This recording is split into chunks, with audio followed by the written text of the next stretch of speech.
الحمدللہ رب العالمین والصلاة والسلام علی سید الرسل وخاتم النبیین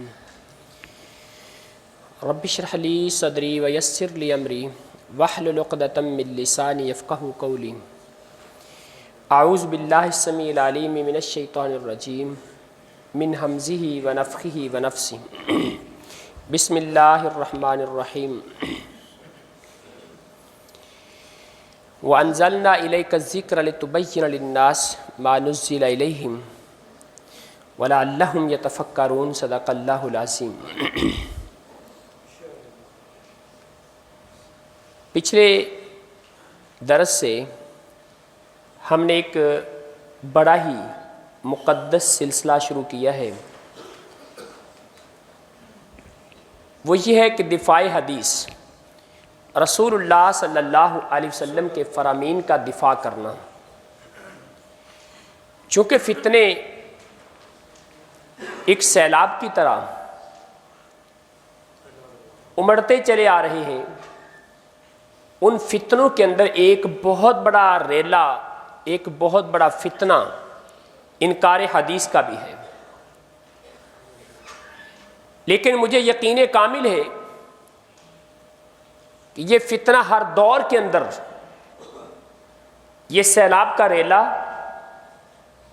جب علماء کے تقوی، ان کے علم کی بڑی بڑی چٹانوں سے ٹکرایا تو اس فتنے کو اپنے منہ کی کھانی پڑی، اور انشاءاللہ اس دور کے اندر بھی یہ فتنہ ناکامی سے دوچار ہوگا۔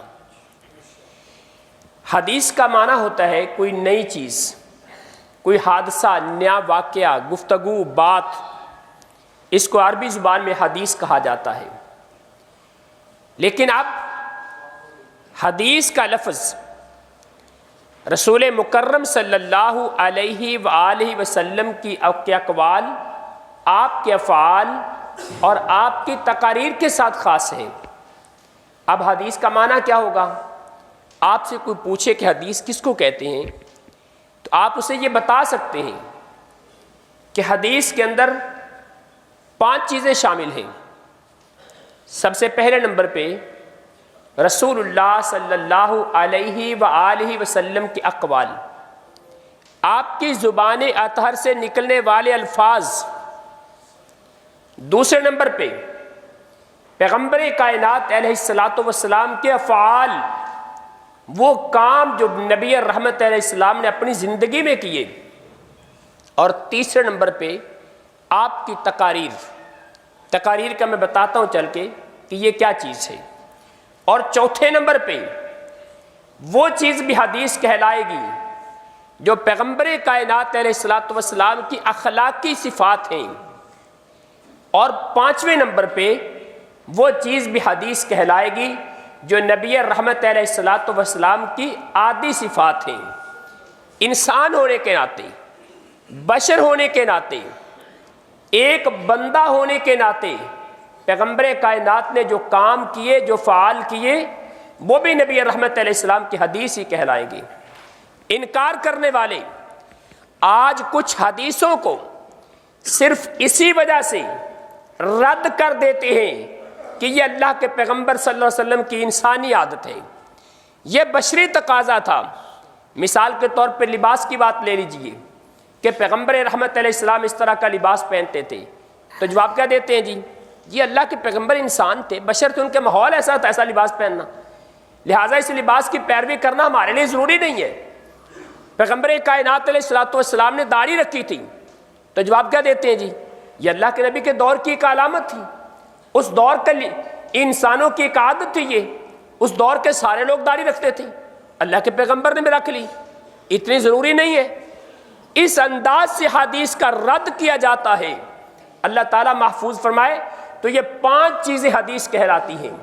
اس کے اندر میں نے ایک لفظ بولا تھا، آپ کی تقریر کا معنی یہ نہیں آپ علیہ السلام نے جو خطبے ارشاد فرمائے، آپ علیہ السلام نے جو تقاریر کی، جو درس دیے، جو واعظ و نصیحت کیا، یہ اس سے مراد نہیں ہے۔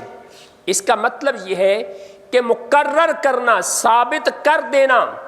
پیغمبر کائنات علیہ الصلوۃ والسلام کے سامنے کوئی کام کیا گیا، نبی رحمت علیہ السلام نے اپنی آنکھوں سے دیکھا کہ یہ کام ہو رہا ہے، آپ نے کام کرنے والے کو دیکھا، کام کو ہوتے دیکھا، لیکن اس پہ خاموش ہو گئے۔ مثال کے طور پہ رسول اللہ صلی اللہ علیہ وآلہ وسلم پیارے آقا نے فجر کی نماز پڑھائی، نماز پڑھانے کے بعد دیکھا ایک صحابی کھڑے ہو گئے، وہ نماز پڑھنے لگ گئے۔ جب نماز سے فارغ ہوئے نا، آپ نے پوچھا کیا تم نے ہمارے ساتھ نماز نہیں پڑھی تھی؟ کہا اللہ کے رسول پڑھی تھی۔ تو فرمایا یہ بعد میں کیا پڑھا ہے؟ کہا اللہ کے رسول میری فجر کی سنتیں نماز سے پہلے رہ گئی تھی، وہ میں نے بعد میں ادا کی ہیں۔ پیغمبر کائنات علیہ الصلوۃ والسلام خاموش ہو گئے، اس کا مطلب یہ ہے کہ یہ کام کرنا جائز ہے۔ امام شوکانی رحمۃ اللہ علیہ مغرب کی نماز سے پہلے 2 رکعت پڑھنے کے بارے میں بیان کرتے ہیں۔ اس کے بارے میں 3 طرح کی حدیث ملتی ہیں۔ پیغمبر کائنات علیہ السلام نے مغرب کی نماز سے پہلے 2 رکعت خود ادا کی ہیں، یہ آپ کی سنت بن گیا۔ نبی رحمت علیہ السلام نے فرمایا صلو قبل المغرب رکعتین، مغرب کی نماز سے پہلے 2 رکعت ادا کرو، یہ آپ کا قول، آپ کا فرمان بن گیا، یہ بھی حدیث ہے۔ اور تیسرے نمبر پہ صحابہ بیان کرتے ہیں کہ مغرب کی نماز سے پہلے ہم اتنی کثیر تعداد میں 2 رکعت پڑھا کرتے تھے، آنے والا تصور کرتا تھا کہ جماعت ہو چکی ہے، اور اللہ کے پیغمبر ہمیں دیکھا کرتے تھے، لیکن نبی رحمت علیہ السلام نے کسی کو منع نہیں فرمایا۔ آپ نے دیکھا یہ عمل ہوتے ہوئے، لیکن منع نہیں فرمایا، یہ تقریر ہے آپ کی۔ تیسری مثال اس کی دیتا ہوں، پیغمبر کائنات علیہ الصلوۃ والسلام پیارے آقا آپ دسترخوان پہ موجود ہیں، آپ کے سامنے ذبح کا گوشت پیش کیا گیا، نبی رحمت علیہ السلام نے اس کو پیچھے کر دیا۔ ساتھ والے صحابہ نے پوچھا، گھر والوں نے پوچھا، اہل خانہ نے پوچھا اللہ کے رسول کیا یہ حرام ہے؟ فرمایا نہیں حرام نہیں، ولیکن اعافیہ، مجھے اس سے کراہت محسوس ہوتی ہے، مجھے اچھا نہیں لگتا، میری طبیعت اس کو نہیں مانتی، حرام نہیں ہے۔ خالد ابن ولید رضی اللہ تعالیٰ عنہ پیغمبر کائنات علیہ السلام کے ساتھ اس دسترخوان پر موجود ہیں، آپ نے وہ ذبح کا گوشت اپنے سامنے کیا اور کھانا شروع کر دیا، اور رسول اللہ صلی اللہ علیہ وسلم اس کو دیکھ رہے ہیں۔ آپ نے منع نہیں کیا، آپ نے روکا نہیں ہے، یہ بھی پیغمبر کائنات کی حدیث تقریری ہے۔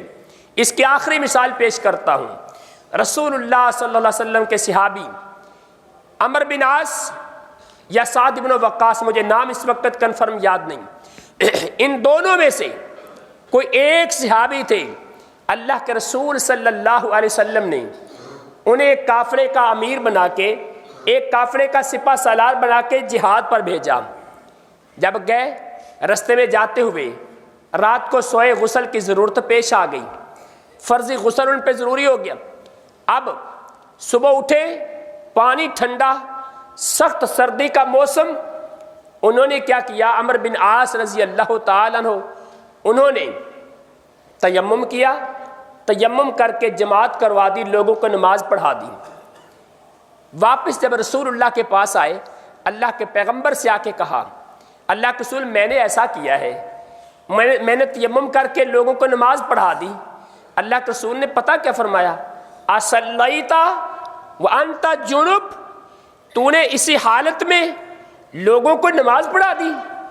جناب عمر فرمانے لگے اللہ کے رسول میرے ذہن میں ایک بات آ گئی تھی، قرآن کی ایک آیت آ گئی تھی، اللہ تعالیٰ نے قرآن پاک میں فرمایا وَلَا تُلْقُوا بِأَيْدِيكُمْ إِلَى التَّهْلُكَةِ، اپنے آپ کو ہلاکت میں نہ ڈالو۔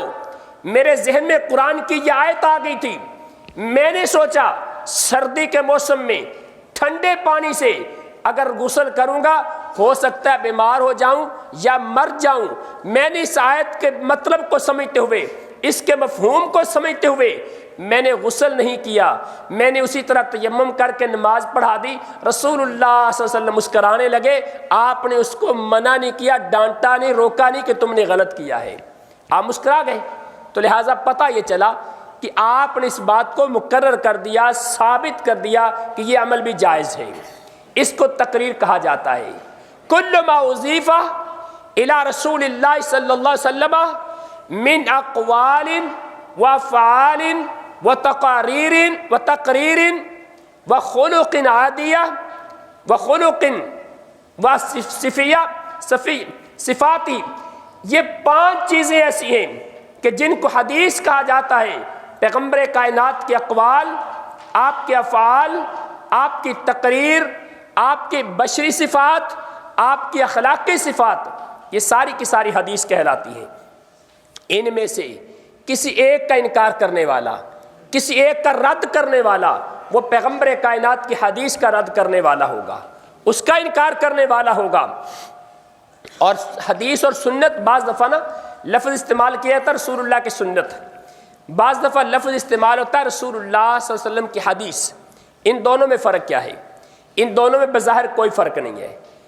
سنت بھی اللہ کے رسول سے متعلق ہے، حدیث بھی اللہ کے رسول سے متعلق ہے، اور دونوں ایک دوسرے کے معنی میں استعمال ہو سکتے ہیں، لیکن اگر فقہی زبان میں دیکھا جائے گا تو پھر حدیث اور سنت میں فرق ہے۔ حدیث رسول اللہ صلی اللہ علیہ وسلم کے اقوال، آپ کی باتیں، آپ کی تقریر، جو آپ نے کسی کو دیکھا کام کرتے ہوئے، کسی کو بات کرتے ہوئے سنا، آپ نے اس کو روکا نہیں، ٹوکا نہیں، آپ نے اس کو کام کو دیکھ کے خاموش ہو گئے، بات کو سن کے خاموش ہو گئے، جس کو تقریر کہا جائے گا۔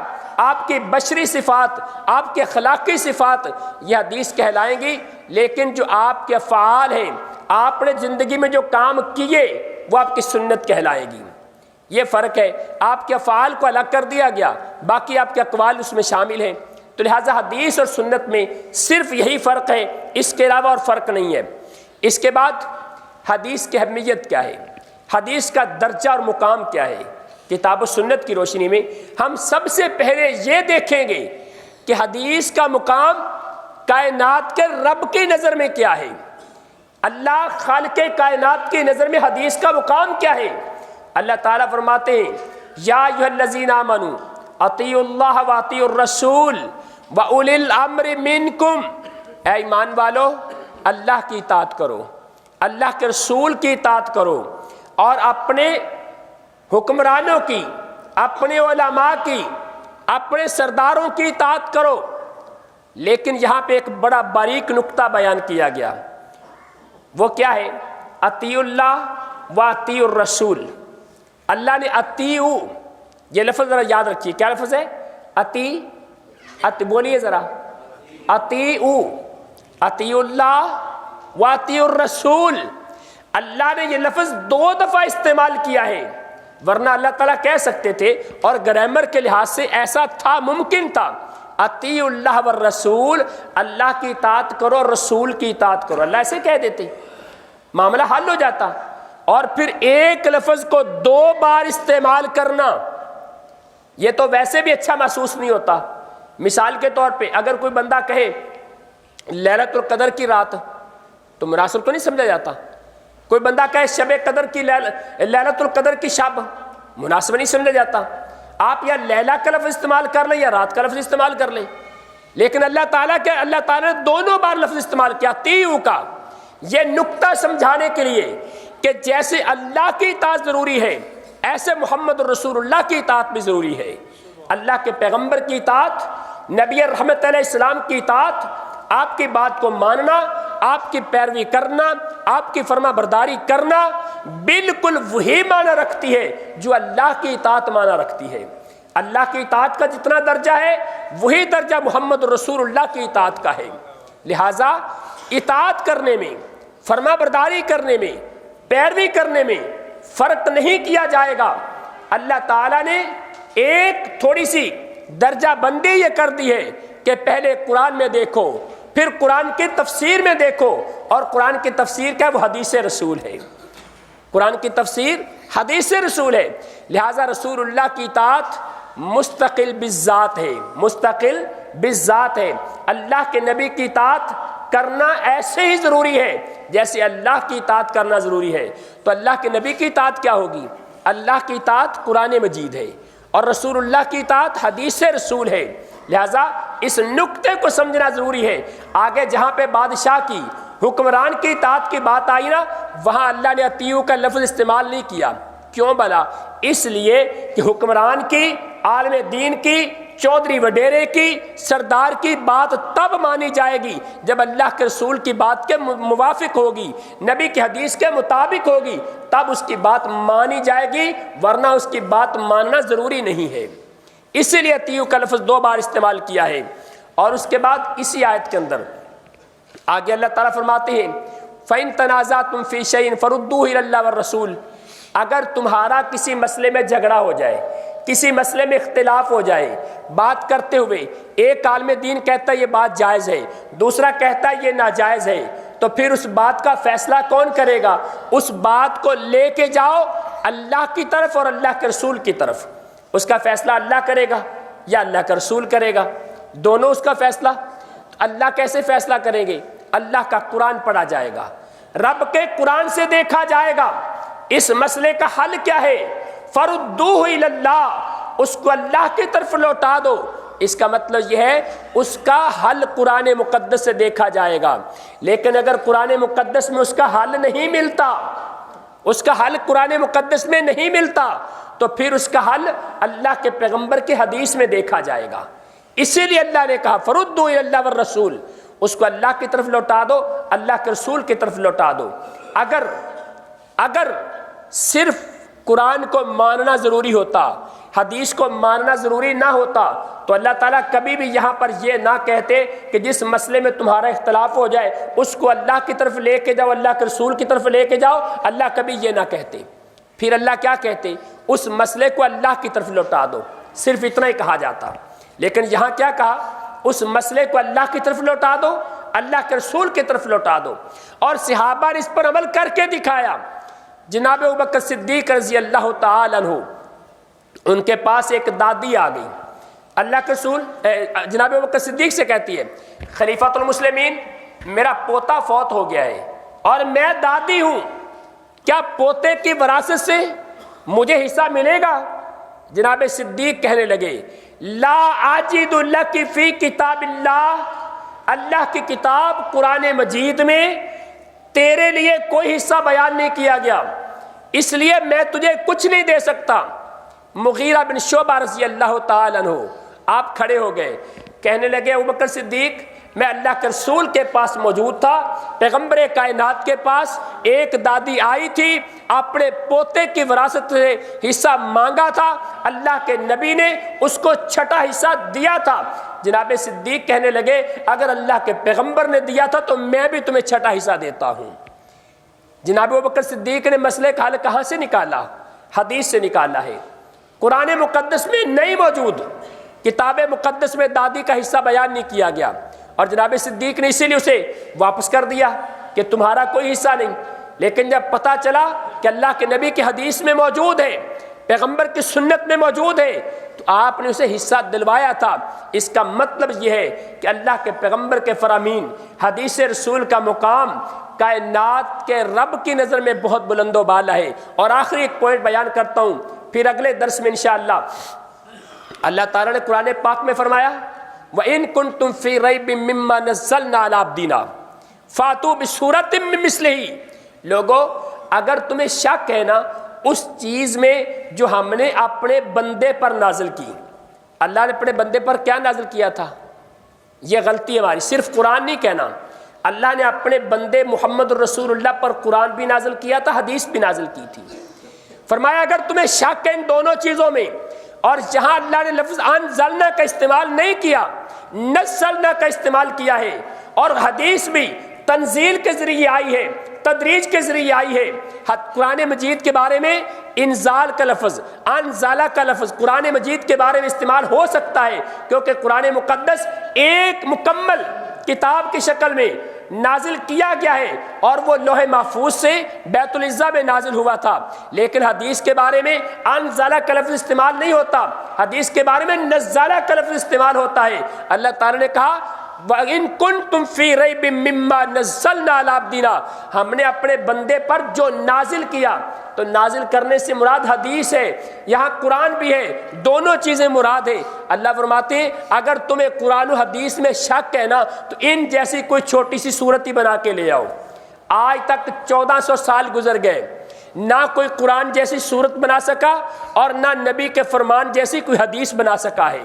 اور جہاں کسی نے کوشش کی، اگر کسی نے قرآن کی ایک آیت بھی بنانے کی کوشش کی تو علماء کرام نے اس کو الگ کر دیا کہ یہ قرآن کی آیت نہیں۔ قرأت شاذہ بھی ہمارے سامنے موجود ہے، علماء نے الگ کر دی کہ یہ قرأت شاذہ قرآن کا حصہ نہیں ہو سکتی۔ اور اسی طرح اگر کسی نے حدیث اپنی طرف سے بنانے کی کوشش کی، علماء نے اس کو بھی الگ کر کے دکھا دیا ہے کہ یہ حدیث اللہ کے پیغمبر کا فرمان نہیں ہے۔ اسی لیے ہمیں یہ ماننا ہوگا کہ حدیث کا مقام، اہمیت رب کائنات کی نظر میں قابل اطاعت ہے، قابل ایمان ہے، قابل تسلیم ہے، قابل نجات ہے۔ اللہ تعالی ہمیں حدیث پر کامل ایمان نصیب فرما دے اور پیغمبر کائنات کے فرامین سے محبت کی توفیق عطا فرما دے۔ اقول قولی ھذا واستغفر اللہ لی ولکم ولسائر المسلمین۔